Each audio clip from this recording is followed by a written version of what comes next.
Selamat siang para netizen dimanapun kita berada, salam inspirasi bagi kita semua. Ini cukup menarik juga, mengapa rezim Jokowi ingin Anies Baswedan masuk penjara? Wow, kok ada berita dari ini dari demokrasi, ada apa begitu? Anies Baswedan ditakuti pada rezim hari ini begitu. Akankah karena Anies Baswedan tidak bisa ya diajak kompromi para oligarki-oligarki yang bermain hari ini yang punya kepentingan besar untuk negara kita? Apakah ini untuk penjagalan Anies Baswedan? Bisa jadi, tetapi mari kita baca terlebih dahulu komentar-komentar netizen seperti ini. Ini komentar-komentar netizen sangat pedas sekali ya. Mengapa rezim Jokowi ingin Anies Baswedan masuk penjara? Ini ternyata ini banyak sekali apa yang disampaikan oleh Rizal Ramli ini seakan-akan ini terbukti begitu kan. Bahwa ini karena Anies tahu persis kejahatan yang dilakukan rezim ini dengan sendirinya takut kalau Anies jadi presiden semua kejahatan itu akan dibongkar oleh Pak Anies Baswedan.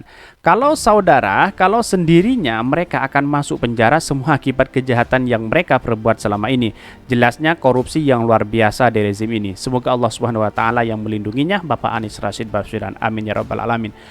Karena di partainya banyak PKI dan sangat khawatir dengan Muslim di Danau sama Yahudi. Para penguasa yang serba curang juga mendukung dananya karena pada ketakutan.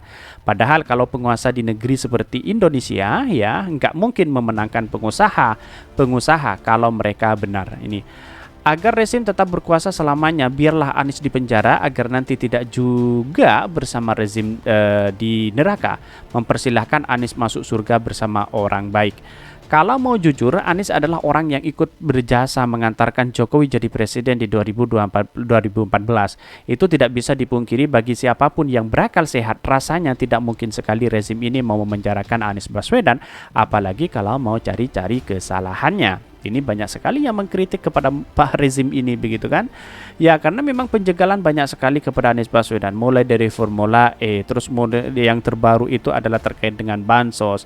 Banyak yang menjadi spekulasi ada penolakan-penolakan di daerah yang lain kepada Anies Baswedan begitu kan. Tetapi yang menolak itu hanya segelintir orang, hanya bayaran begitu kan. Kalau kita melihat dari hari ini magnet Anies Baswedan sangat luar biasa sekali begitu kan dibandingkan dengan yang lainnya. Walaupun elektabilitas dan popularitas itu masih imbang dengan yang lain, tapi prestasi Anies Baswedan sangat luar biasa begitu. Karena dihadapkan dengan masyarakat itu adalah prestasi, bukan survei begitu. Kalau amanah dari tidak main-main dengan APBD puluhan triliun, nggak perlu khawatir introspeksi lagi. Kita nggak usah ikut lah kalau semua sudah ada yang ngurusin. Yang penting bagi kita untuk lebih produktif dan turut andil kemauan dan kesejahteraan. Tapi ingat, di detik-detik akhir pemilihan pilpres banyak money politik, kampanye hitam yang dimainkan. Jangan lagi masyarakat menerima hal itu begitu kan. Dibayar 200.000 ya sengsara 5 tahun begitu kan. Apakah seperti itu lagi terulang? Ya biarkan aja. 200.000 bisa dicari. 200.000 kalau dikali 5 tahun ya satu hari berapa? Ya bisa 100 rupiah begitu kan? Kan kira-kira seperti itu logikanya begitu. Dan bahkan rezim ini yang harus lebih dulu masuk penjara. Wow. Ini rezim ketakutan akan banyaknya dosa yang dibuat. Rezim ingin memaksakan presiden yang seluasnya dengan mereka agar dosanya tidak ungkit dipidanakan. Ya bisa jadi seperti itu begitu. Dan bahkan karena Anies dipercaya hidup dunia dan akhirat. Apa ini? Karena Anies adalah ancaman besar bagi kelenggangan kekuasaan mereka, maka biji mie ini cirinya hiris. Tunggu roda berputar, Allah akan tergantikan kekuasaan itu sudah janji Allah Subhanahu wa taala. Tapi perlu diingat apa penjagalan kepada Anies Baswedan selama ini, bahkan penolakan Anies Baswedan sudah masuk kampanye hitam. Ya tentu inilah kampanye hitam begitu. Kalau Anies Baswedan gagal, tidak punya prestasi dan apa-apa, kenapa mau dijegal? Kenapa mau ditolak begitu kan? Kan ini logikanya begitu. Di mana seorang masyarakat keadilan sosial bagi seluruh rakyat Indonesia yang menjunjung tinggi asas demokrasi dan kemudian toleransi besar, kenapa kita harus menolak seperti itu begitu? Ada penolakan seperti itu karena pada hakikatnya inilah yang namanya demokrasi begitu kan? Ada kalah dan ada menang, bukan seperti itu yang dimainkan. Nilai-nilai demokrasi mengajarkan kepada kita bahwa keadilan sosial bagi seluruh rakyat Indonesia itu sangat penting sekali begitu kan? Kita menghargai sesama. Kan kira-kira seperti itu logikanya begitu. Dan bahkan ya beritanya seperti ini. Ini beritanya, ini cukup menarik sekali ya sebenarnya. Ini mengapa rezim Jokowi ingin Anies Baswedan masuk penjara? Ini pertanyaan dari dari netizen begitu kan? Apakah benar seperti itu? Ini dikutip dari Demokrasi ya, dari Wiguna Tahir. Memenjarakan Anies adalah salah satu jalan untuk menjegal Anies Baswedan untuk mengikuti Pilpres di 2024. Memilih jalur demokrasi adalah jalan damai bagi sharing tanggung jawab pengurus mengurusi bangsa ini. Namun, memenjarakan Anies atas dasar haus kekuasaan merupakan bentuk kekerasan yang akan selalu dikenang sebagai jalan yang keliru. Resiko atau ancaman ekonomi politik ke depan terlalu besar untuk dihadapi rezim Jokowi sendiri.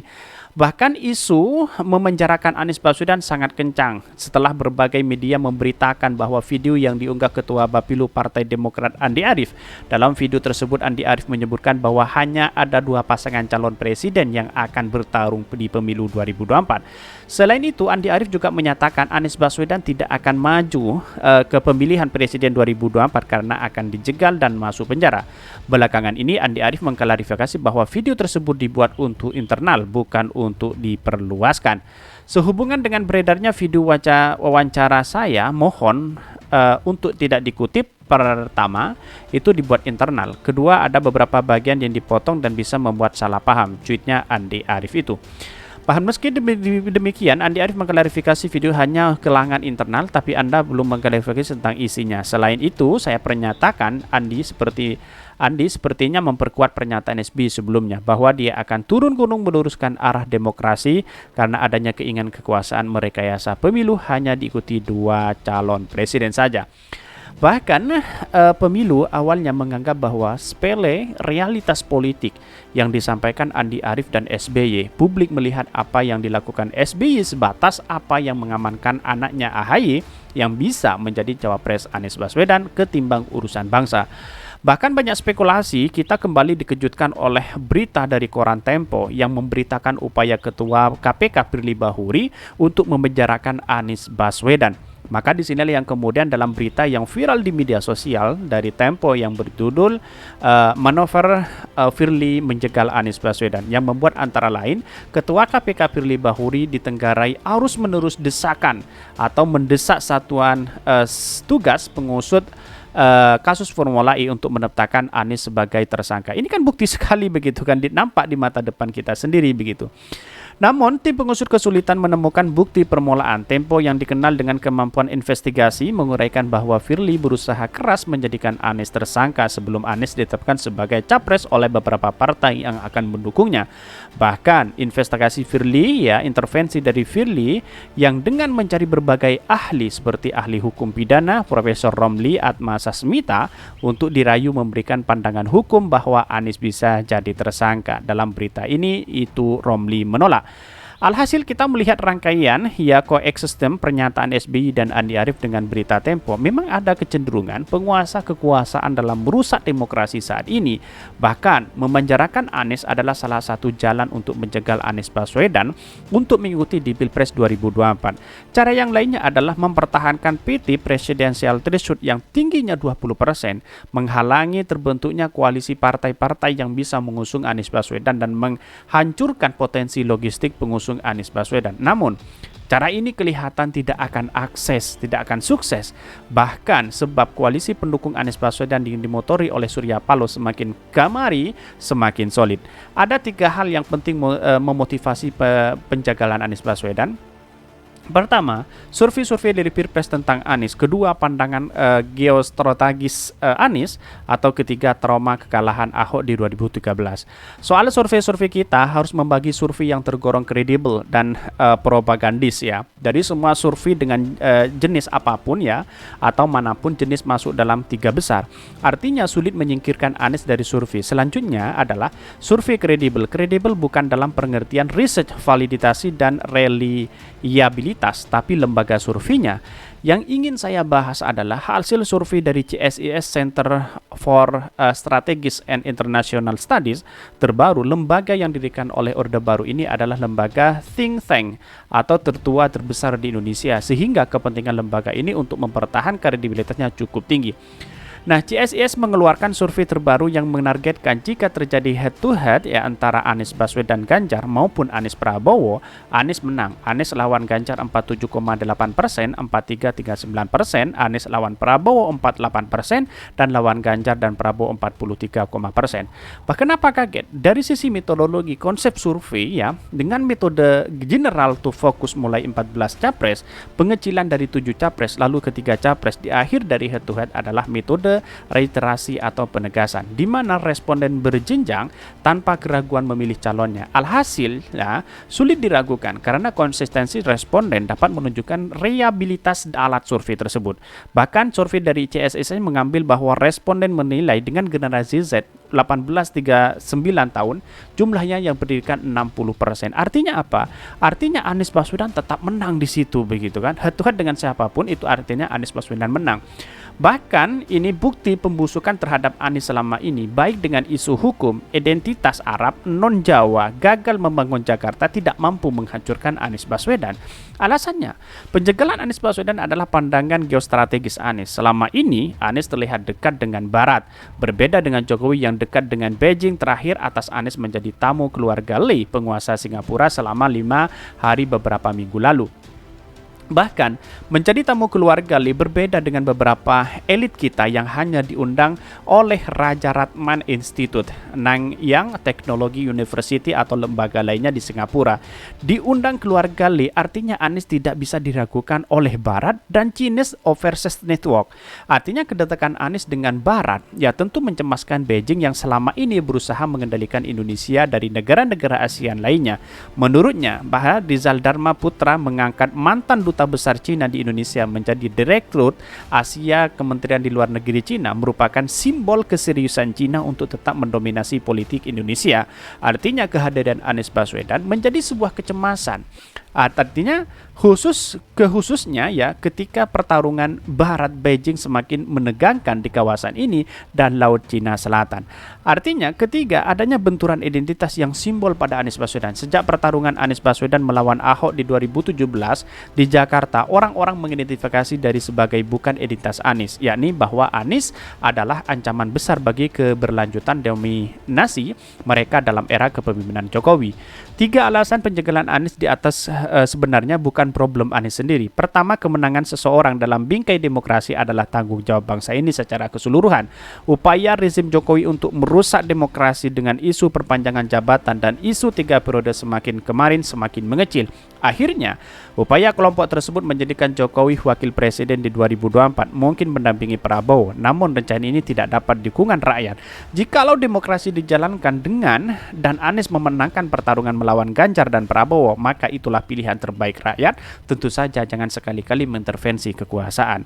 Bahkan soal geopolitik, Indonesia memang sampai saat ini belum melihat untungnya bersekutu dengan Cina, baik dari sisi pembangunan maupun pengentasan kemiskinan. Yang berkembang saat ini malah kemiskinan dan pengangguran yang terus membesar. Kekuasaan oligarki, hutang melangit, ya, muncul kebencian terhadap ulama, hancurnya demokrasi dan hak-hak asasi manusia, serta penangkapan tokoh-tokoh oposisi, serta pada saya tanpa tuduhan yang jelas, katanya begitu. Dari sinilah yang kemudian dari soal ketiga itu menyangkut pertarungan identitas. Pihak non-Anies harus refleksi diri. Identitas yang terafiliasi dengan Anies adalah identitas perlawanan terhadap kaum kolonial, artinya bersifat historis. Apalagi kalau tokoh yang tadinya berseberangan dengan Anies seperti Suni Tanuwijaya, tangan kanan Ahok, dan Surya Chandra, tokoh buruh yang membangun partai PSI, sudah menyatakan mendukung Anies Baswedan ke depan. Artinya, kedua-duanya ini sangat paham bahwa apa yang selama ini adalah kelompok oposit Anies, selama ini artinya urusan identitas ini dapat diselesaikan jika mau. Bahkan resiko Anies memenjarakan Anies. Pertama, Anies adalah koalisi kelompok identitas yang selama ini oposit terhadap rezim Jokowi. Politik kenalisasi sejak dulu kalau diperlukan untuk meredam gejolak sosial yang besar, kelompok Islam yang merasa teraniaya. Bahkan kedua, risiko atau ancaman ekonomi politik ke depan terlalu besar untuk dihadapi rezim Jokowi sendiri.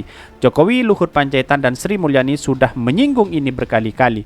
Dan bahkan kalau ketiga ya, jika Anies dipenjarakan untuk menjagal Anies Baswedan atau kriminalisasi politik, maka tentu saja rezim Jokowi terus-menerus meruntuhkan demokrasi. Tidak tidak ada tanda-tanda Jokowi ingin memulihkan demokrasi. Sejarah yang dibangun Jokowi akan menjadi sejarah buruk yang dikenang oleh bangsa ini kalau yang ini dilakukan begitu.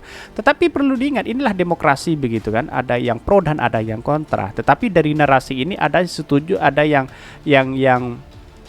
pengen luruskan bahwa demokrasi ini dibangun bersama-sama. Keadilan sosial seluruh rakyat Indonesia itu harus ada dalam diri kita. Kira-kira seperti itu begitu. Mungkin itu yang kami sampaikan. Tonton terus channel Hodari Podcast Rakyat ini karena ada berita-berita menarik dan viral setiap harinya. Salam para netizen, salam inspirasi bagi kita semua. Jangan lupa di-subscribe channel YouTube Hodari Podcast Rakyat ini.